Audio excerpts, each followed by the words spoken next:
So first of all, thanks for having me today, and thank you to the European Economic Association for the generous support for the funding that allow us to to collect data and to somehow start developing what we believe is an interesting project. Now this is a joint project with the two colleagues who are here. So Marco Nieddu from the University of Cagliari and Lorenzo Pandolfi from my own university, University of Napoli Federico II, and I'm Roberto Nistico. So as you can see from the title, this is going to be on the effects of tenure-track systems. And so we're mainly focusing on today on the effects of tenure-track systems on selection into academia and productivity. And somehow we're going to also talk about fertility of women in economics. Now, institutions over the years have been implementing different type of regulations or policies to incentivize research productivity in academia, and some institutions, for instance, use financial resources to promote creativity and innovation in academic research. Others use provide additional facilities or resources, but it's still an open question with what type of institution or regulations is best, provides best incentives for innovations and productivity. So in this sense, academic tenures features very prominently in this debate, because there are pros and cons behind the academic tenure. So tenure, of course, is meant to provide job security to researchers, and on the other hand, you may have that after 10 years, after getting tenure, productivity may decline. So you may have somehow a countervailing effect. So over the years, many countries have even more recently implemented tenure-track systems, and these systems are designed somehow to maximize career incentives for junior scholars and ensure academic freedom and intellectual independence for senior scholars. But of course, this comes at the expenses of losing job security. And this is what precisely we are gonna tackle in this presentation. So we want to understand what happened and how this affects the selection into academia, given that there is a loss in job security. So as I already say, tenure-track system can boost somehow junior scholars' productivity, and there is evidence showing that, but productivity may decline after tenures.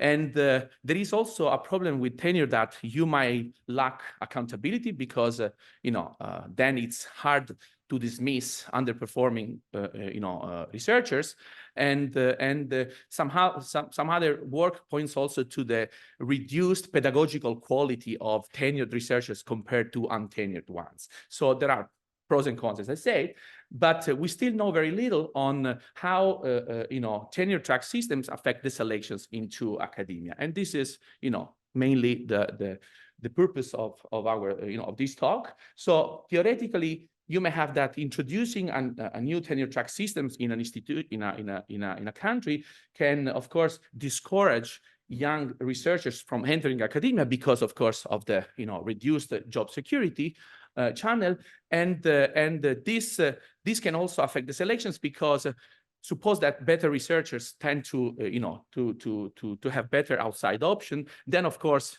there might be a negative selections into academia with, of course, negative consequences in terms of overall productivity. So what we are going to do in this paper, we are going to address this point, these research questions, and exploit kind of natural experiments that we had in Italy in 2010 with this reform that has drastically changed the university system, and I will be clear now what this reform is about.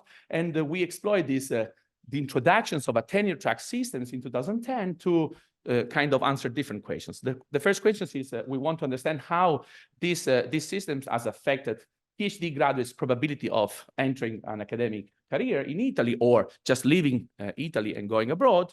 And we want to try to characterize also the selection. So we want to look at what happened, to this probability of entering academia by gender, so for men and women, and also by the quality of the graduates. So yes.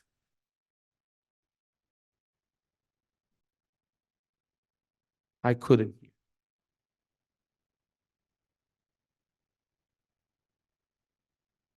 Most people going abroad would encounter a tenure-track system in the new destination. Those people going abroad Yeah. will get tenure-track. This is your question? So yeah, I mean they're leaving Italy because, let's say, tenure-track was introduced. yeah. I mean, But that's potentially what we would like to show. You know, to what extent the introduction of these new tenure-track systems has pushed individuals to leave Italy, Italian academia, and go abroad. No, I understand. So my question is whether I'm right to think that when they go abroad, they encounter a tenure-track system in the place outside Italy where they go.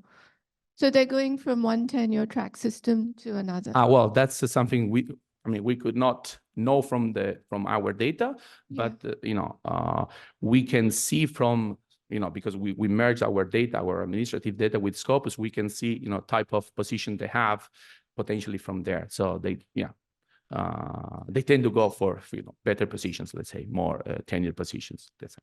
Okay, so then we also try to understand what happened to the career trajectories of these newly recruited researchers, as well as to their later publication outcomes. So we believe that shedding lights on these important issues may add to the debate of whether tenure is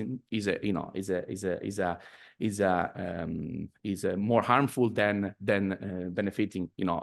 As an institution, tenure can be a good thing.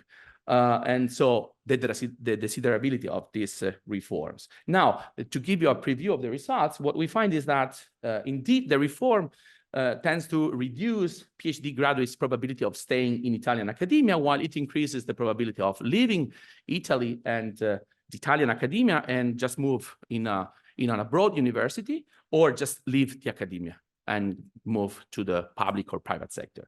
And the effect we find is larger for PhD graduates who have been funded during the PhD. So we believe that funding is a sort of signal for academic ability. So let's say these are better, higher quality kind of students. So seems to point to the directions of a negative selection. And when we try to understand what happened by gender, we see that female, unfortunately, are more likely to leave academia and enter the public sector, and where they tend to have a higher kind of job stability. And this can explain also why we find that women tend to have a higher likelihood of living in a couple, so getting married, or having children. So you may have children, you may decide having children once you have some security in the job, which is not something you can find now in the Italian academia, but outside, especially in the public sectors. And importantly, we find no significant differences in the productivity of what were before the tenured professors, tenured assistant prof, with the compared to the new untenured ones, which are in a tenure track kind of systems. And this seems to suggest somehow that the incentive channels, so the incentive to publish more and to publish better, can offset the negative selections that it is induced by the introductions of this tenure track system. So there's a roadmap here. Now I'm going to first describe the settings and the empirical strategy we're going to use, and then I'll show you some results on the selection, on the fertility decisions, and on the career in economics. And finally, I will conclude. So let me now talk about this reform. So as I said, in 2010, there was a deep reorganization of the public university system in Italy. And what this reform has mainly brought about is a change. So it's the abolishment of what was like the tenured assistant professorship. So before 2010, you could, after the PhD, you could enter, the entry position in the academic ladder was this tenured researcher positions, which is the equivalent of assistant prof or lecturer in the UK. And that was basically a lifetime contract, was a permanent contract. Then this position was abolished and was replaced with two different positions of assistant prof. One is a non-tenured assistant professorship, which is based on a 3-year contract, and then can be extended to 2 more years in case it is necessary, because still the researcher needs to finalize her research. And there is another type of positions, which is instead a pure tenure track position. So a pure tenure track assistant prof, which lasts 3 years. And then you can just move to the associate, so get tenure, as long as you have the national scientific qualifications. And this is the second ingredient of this reform, because the reform has introduced new criteria, new eligibility requirement to become associate or full professor in Italy. So anyone who wants to move into the academic ladder now has to, to meet these productivity thresholds, okay? And there are productivity thresholds for the positions of associate and productivity thresholds for the positions of full. So this is a graph which we construct from our administrative data. So we have in Italy this Cineca, which is a data source which allows us to have the precise career of each researcher in the system. Okay, and we know year by year, also the status change when you move from assistant to associate or from associate to full. Okay, so we can track the career of any individual of the universe of individuals in the Italian university systems. And you can see here is that basically before all individuals, the entry position was basically this tenured researcher with tenured assistant professorship. And, all the people before 2010 were hired, of course, with this type of contract. And there was no people being hired, with the kind of tenure track, of course. And then after 2010, you see that the gradual disappearing, well, not so gradual, actually, there is a big jump in these tenure track positions and a big reductions in tenured contracts, okay? So, and then, you see over time that in the end, now the only system, with some adjustment, the only system at the moment is the tenure track. So, as for the empirical strategy, so what we do, we first focus on, we first exploit data on a survey. This survey was conducted it is still conducted by the Italian National Statistical Office. And this is a survey on the professional careers of PhD, Italian PhD graduates, any disciplines, any university. And we can have data on any cohorts that we have from 2004 to 2014. So likely we have cohorts that were not exposed to the reform and before, and cohorts that have been exposed to the reform. And so we first analyze the effects of the reforms in a kind of first difference, just the time difference. So just looking at different cohorts, and then we try to address potential confounders by looking at a second difference, which is by introducing a kind of degree of exposures by field. I will be clearer now in a while. Yes. I wondered if the response rate, you mentioned the response rate of 70%, varied after tenure, so it varied endogenously. Maybe once tenure was introduced, you were less likely to fill in surveys. Well, let me clarify that. So everyone received this email. So I was, so all graduates received this, the request to fill the survey. And then, yeah, the response rate is 70%, which is quite high because some, you may lose even the email of, these people. I wondered if the response rate changed and therefore the degree of selection implied by it changed after the tenure reform. Well, that's something we could, but we couldn't find any change in the probability of self-selecting into this survey, across, over time. Okay. So that doesn't seem to be the case. It's constantly the same over the different cohorts. So now, so the reform occurs in 2010. Then we have cohorts before 2010 that have been somehow completely unexposed to the reforms. Then there are some transition cohorts because there might be those in 2008 and 2010 which might be partially affected, and post-2010 cohorts that have been fully exposed to the reforms. And this, as I was saying, in a second step, we also try to account for possible confounder by comparing different cohorts of PhDs in different fields. And here we separate fields in terms of how much exposed they are to the reforms, which means how, if they are more or less academically oriented. So now here I show you just some evidence on the first difference and the second one. So this is the degree of exposure by cohort, and you can see that there is a lower, after already for this transition, for this kind of partially affected individuals, there is already a lower probability of entering Italian academia with respect to those to our baseline, which is 2006. And so over time, there is, reductions in the probability of entering academia for economics PhD graduates. Then this is by field of study. So you can clearly see that fields like maths, sociology, and economics have, before the reform, so for the cohort of 2004 and 2006 graduates, we see that economics and also math and sociology have like more than 50% probability of continuing with entering the academic sector, rather than fields like graduates in fields like medicine, earth science, and veterinarians, where this probability is less than 30%. So we thought maybe we could exploit this difference in the propensity to enter to enter the academic sector after the PhD degree. Okay, so basically we're gonna compare economics, which is very academically oriented, versus basically veterinarian, earth science, and medicine.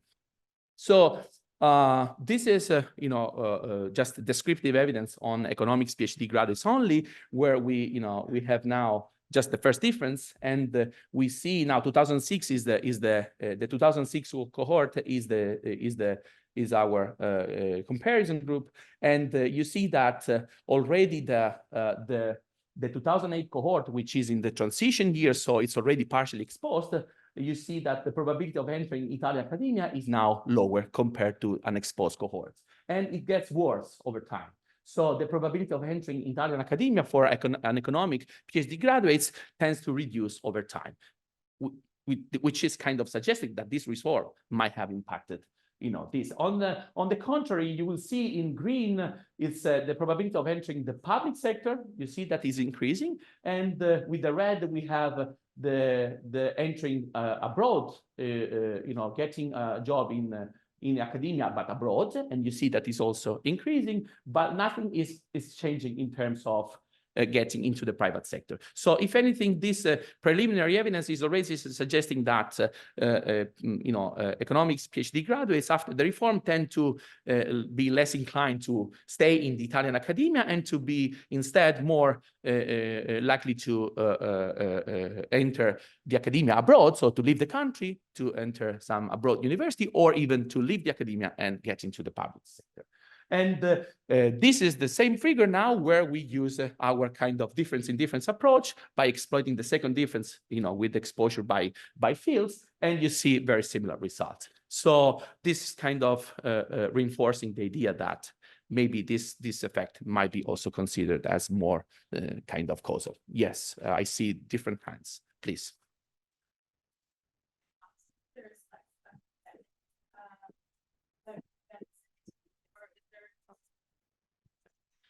Does this mean that post-reform there's also less academics in absolute?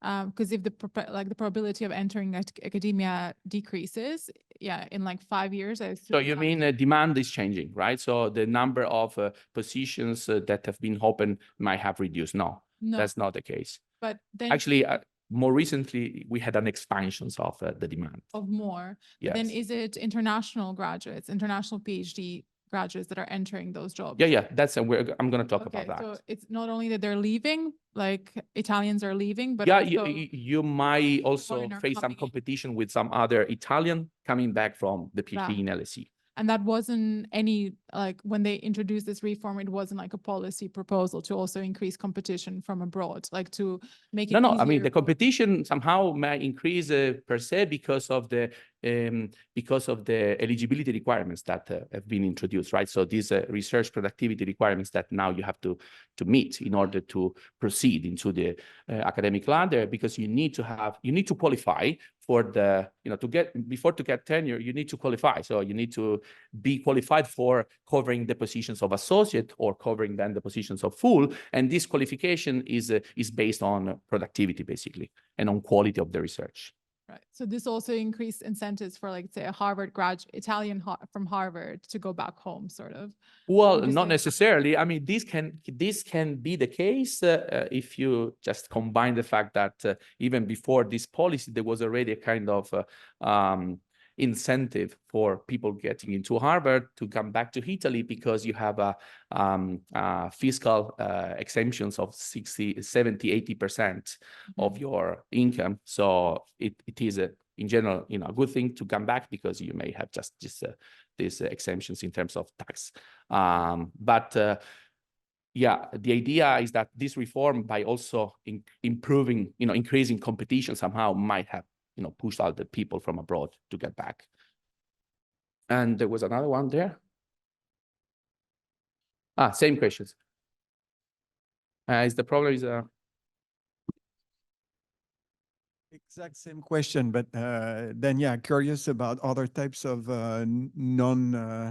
different types of frictions in terms of entering the academic market in Italy, such as, I don't know, in France, for instance, we had this kind of qualification of the French national university system that you had to enter in. And if you're not an insider, there's just no way that you can actually know how to apply. So is it the case that with this change in career structure, we're also kind of decrease the other types of friction for the entry of international graduates?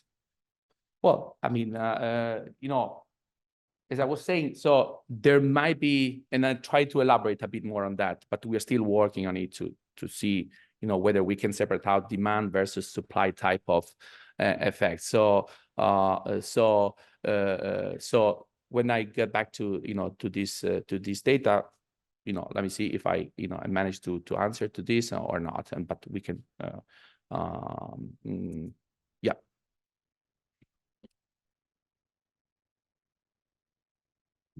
Also, a follow-up to the previous questions. Do you have applications data?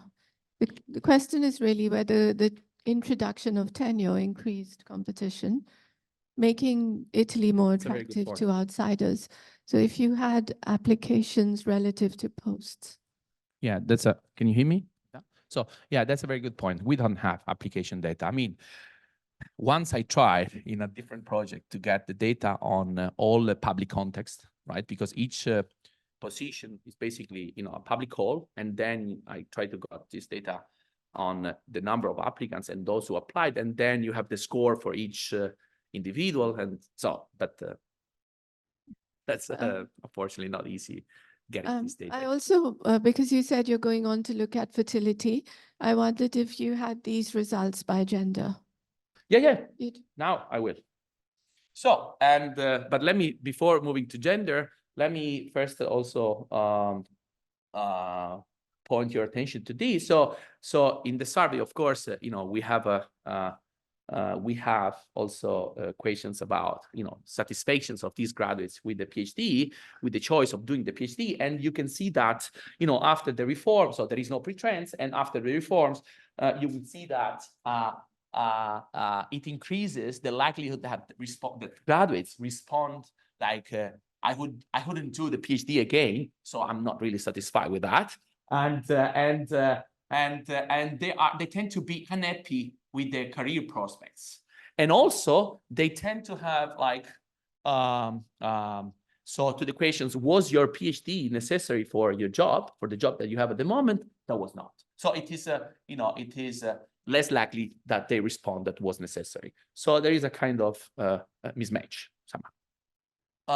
And then selection by gender. So this is to address your point. So here you see the green is women and the kind of orange is men, and you see that the effect is more pronounced for women compared to men. So women tend to have a higher likelihood now to exit academia.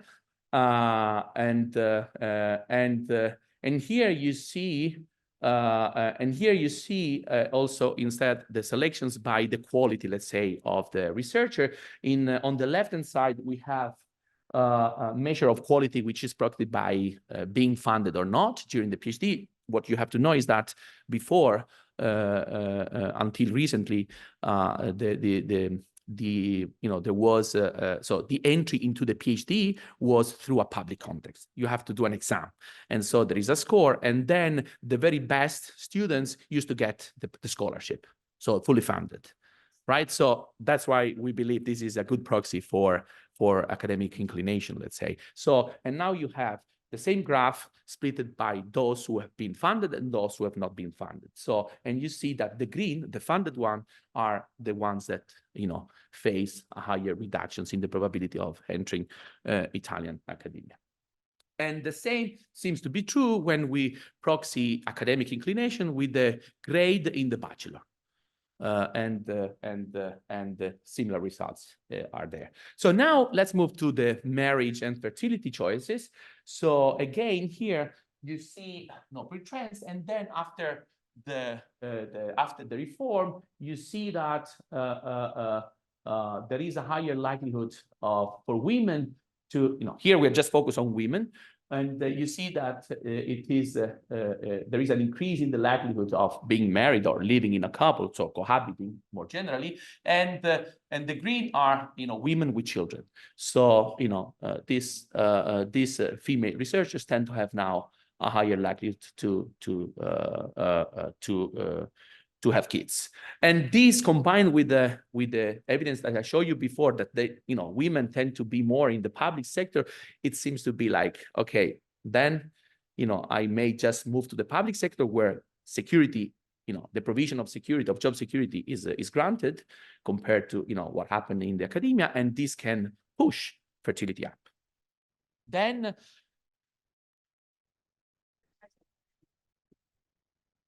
no, you know why? Because it's not. I know. Yeah, we should do it. No, we could do it because the question is, of course, in the survey is asked to both men and women. So yeah, we could do it. Yeah.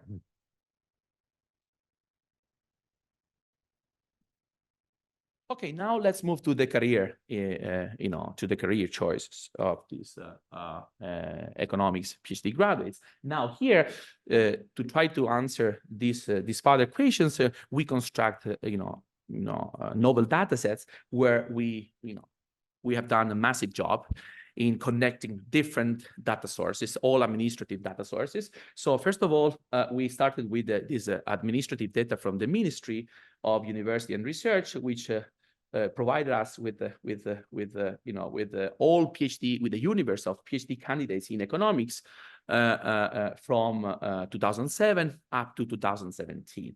And then we complement this data with all the PhD graduates, with the older cohorts that we managed to get from this national library that was that is still located in Florence, and that provides all information on all PhD theses since 1990.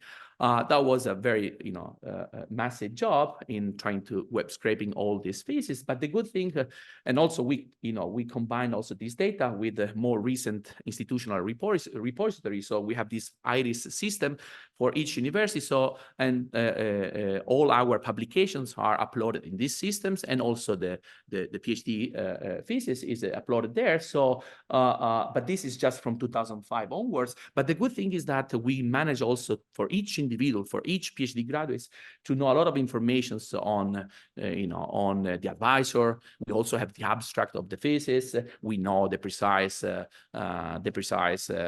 subfield, whether it is economics, business, statistics, and whatever. And this is true for all disciplines, maths, engineering, and so on and so forth.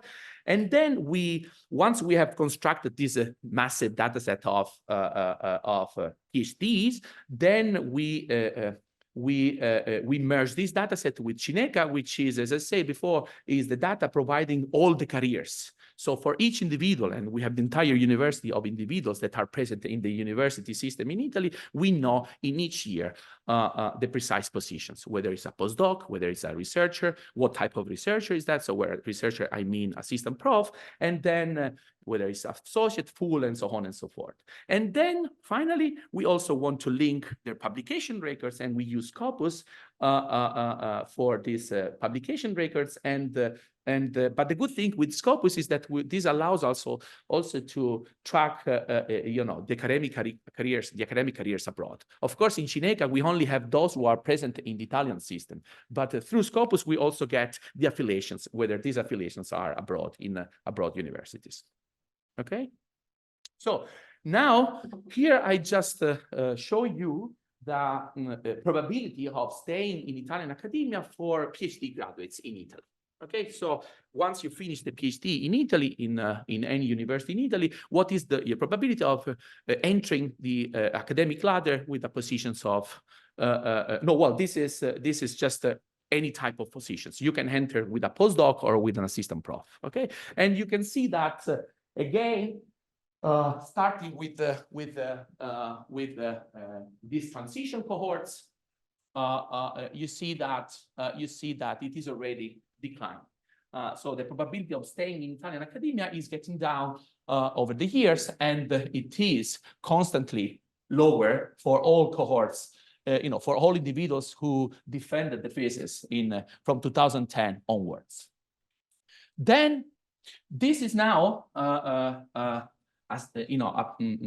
of screenshot for the two different cohorts. So now here what we have for the cohort of 2007, so before the reform, and for the 2011 cohort, so right after the reform, what is the probability of having different positions in the academic ladder? So the green is a postdoc. Sorry, this is not green. This is kind of yellow. Then there is a light green here, which is a tenure-track assistant prof, the new one, tenure-track assistant prof. This kind of color that for me is a green, but here it seems to be a gray, is like the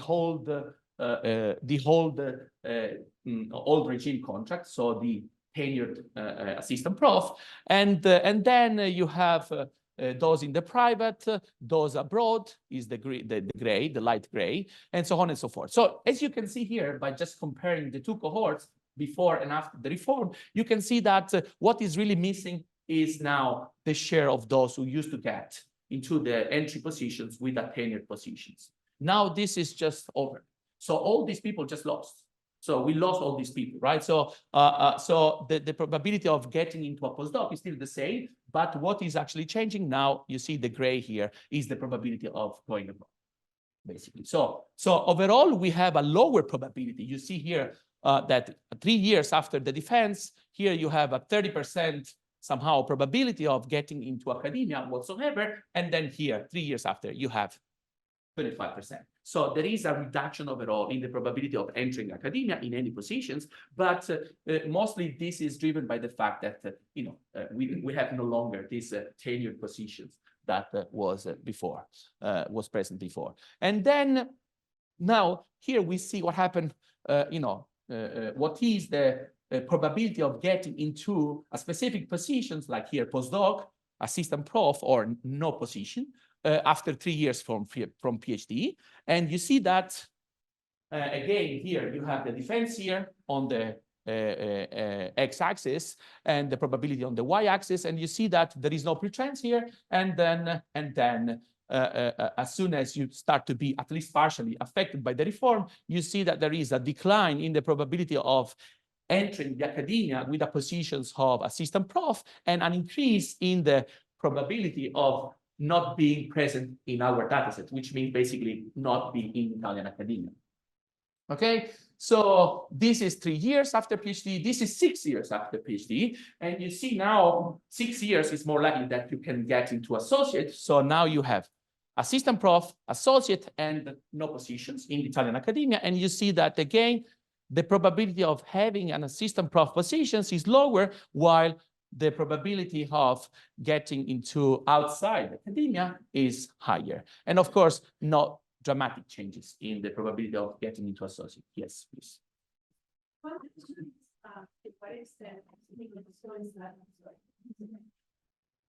One question is to what extent this coincides with the budget cuts because of the financial crisis? Were there like large budget cuts in the national budget for education that maybe drove, you know, an aggregate reduction in the number of positions? I mean, I'm wondering whether you can separate that from the change in the, you know, holding the number of positions constant, not changing the job security.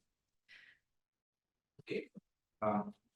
So there was a freezing at some point, so a budget cut, but that started before, since 2004. So we had like a freezing of positions in Italy, and you know, we believe that this has somehow affected all cohorts, not just those after the reform, which seems to coincide also with the you know, post economic crisis.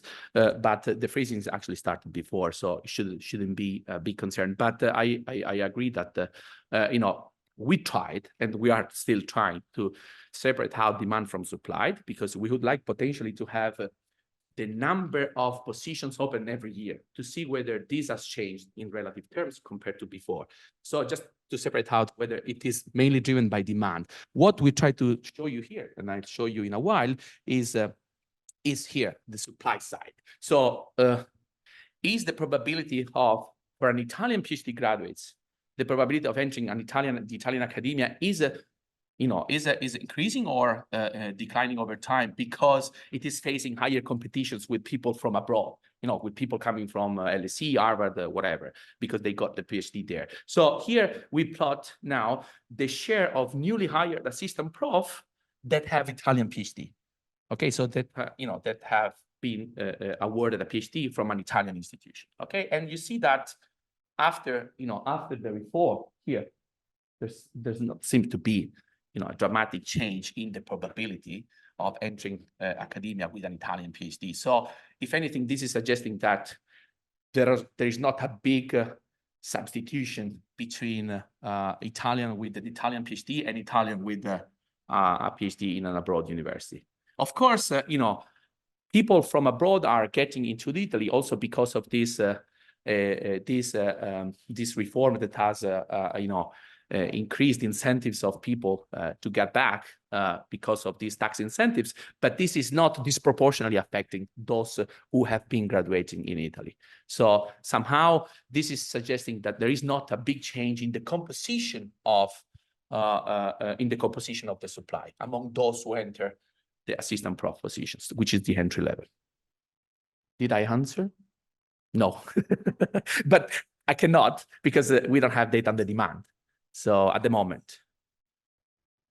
And finally, in the remaining 5 minutes, I show you some descriptive evidence on publication productivity. So here now we have, on the left-hand side, we have all publications for each individual. So now we use Scopus, and we trace all publication records for each individual. And now we have, here on the left, we have the publication trajectories for people who have been, for researchers who have been hired with the whole system, and researchers who have been hired with the new system. So tenure versus tenure track. Okay, so permanent versus fixed term contract type of job.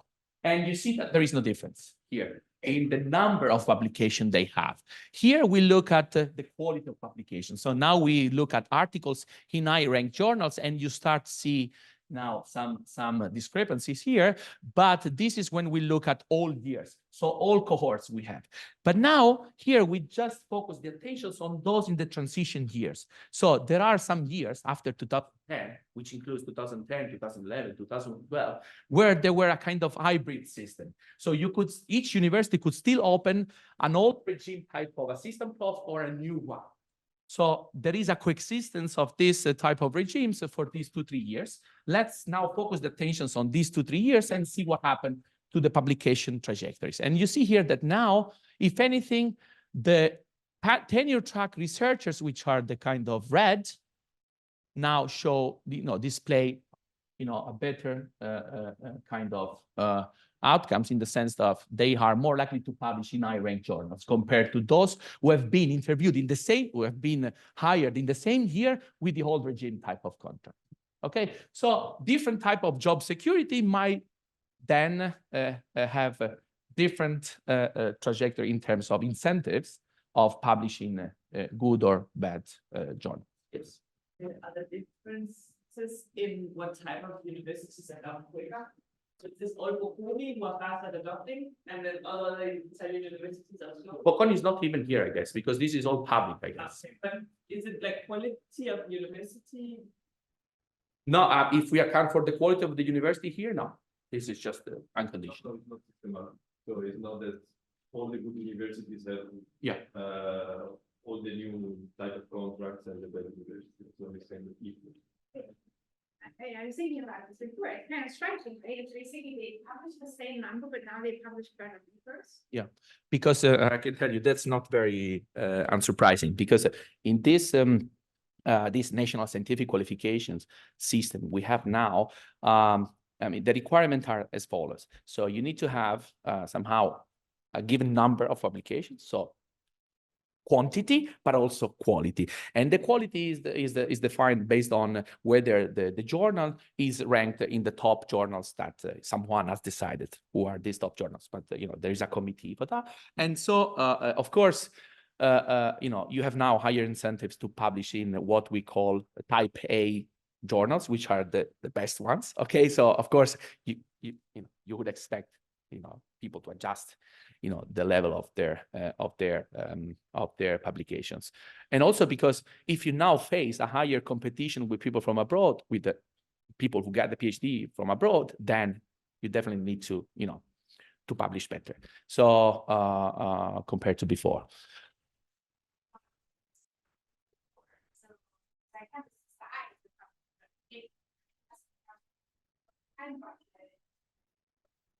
Which part of the selection of the part of it that, oh, I just wasn't working very hard? Well, so those who were already tenured, so no one could fire them because they were underperforming, they could still stay there. So the incentive to publish in the AR maybe was not that big. Now you face higher competition just among those who want to enter into these tenure track positions, and probably signaling that you have an AR is now more important than before. But still, there is a lot to do here. So what I want to stress is that this is just descriptive evidence, and it's not at all conclusive. So do I have 1 minute to finish? Okay. No, Okay. Okay. So to conclude, just as a final remark, so this evidence kind of suggests that there might be potential unintended consequences of reforms that are aimed at increasing competitiveness and stimulate productivity. So by lowering job security, you can actually push young researchers, especially those with a better outside option, to leave academia and opt for a foreign university, so pointing to a negative selections. And also the gender gap in economics may increase as a result of these reductions in job security. But from this descriptive evidence in terms of publication productivity, there seems not to be a big difference between old style versus new style kind of contracts in terms of at least publication productivity number. So this seems to point at, if anything, the incentive channels produced by this reform might have offset the selection channels that has been induced by the abolishment of the job security. Thank you.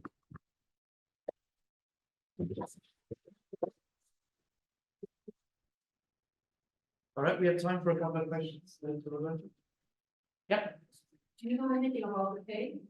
After reducing the security, they change it more so it's more equal or Just for from the survey, we know how much they earn, and actually we were discussing a few days ago that we should do also an analysis on wages and to see whether we do find any difference in the salary. I'm just concerned that in Italy, individuals tend to be very reluctant in reporting the true wage. So ideally, you would like to link this data with the administrative Social Security Institute data, and you can do it in a very proper way. But what we can do at most is to look at the survey data and just look at the questions regarding wages and see what happens. Yeah. If you look at the change, if you look at the change in the reform, in the fiscal reform, when people could move to Italy tax-free. I cannot hear Oriana, sorry. You know, when they changed it, can you hear me now? Yep. Yeah. You know, when they changed the system that people could move back to Italy tax-free. Yeah. Can you look at the peer effects that has? I mean, I know of a paper who has done that, but the very first year in which this tax exemptions has been introduced was in 2004. So it was already there before the reform, this Gelmini reform has been introduced. And from the other paper I saw, on the internet, I see that this tax incentive has somehow increased the probability. So it has worked. So it has increased the probability of people from abroad getting. Well, that's I don't know, but I hope so, because by creating competition, then also the locals should kind of adapt and adjust their publications. But I don't know. Yes.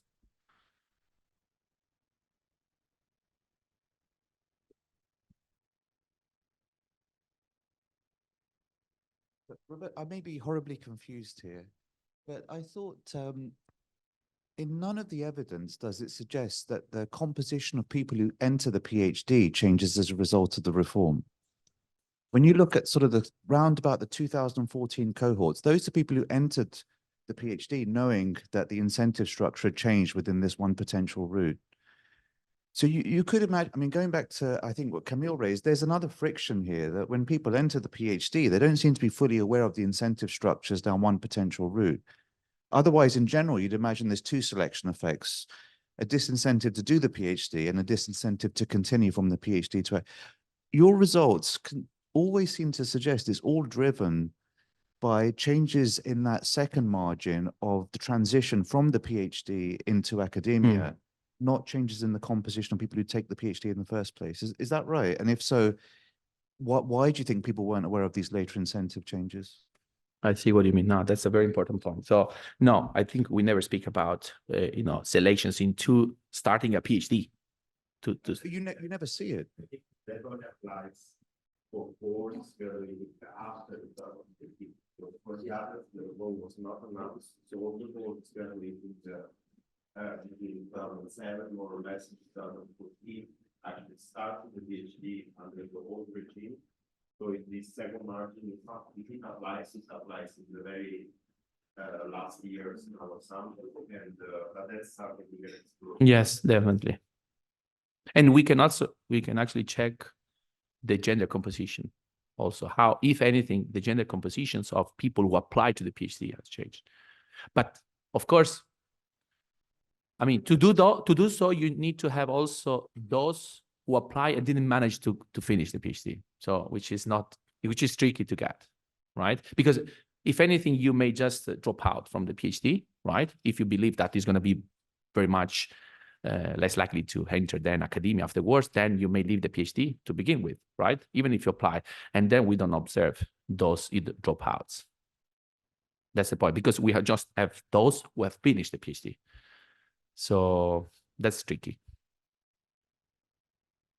Did I answer? Okay, let's talk over the coffee.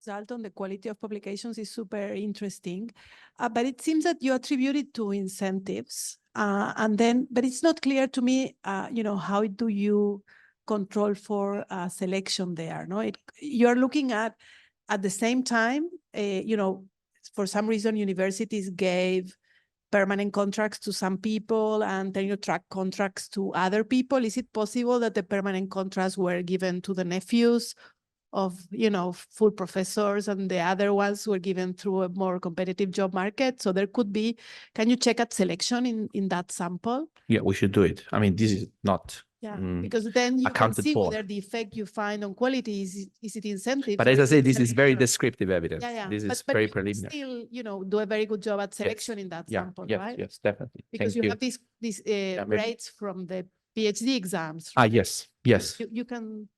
No, we don't have the grades of the PhD exams. We have either the BA grades, the bachelor grades, or whether they have been funded or not, which is somehow a proxy of. That's a good proxy for quality, I guess.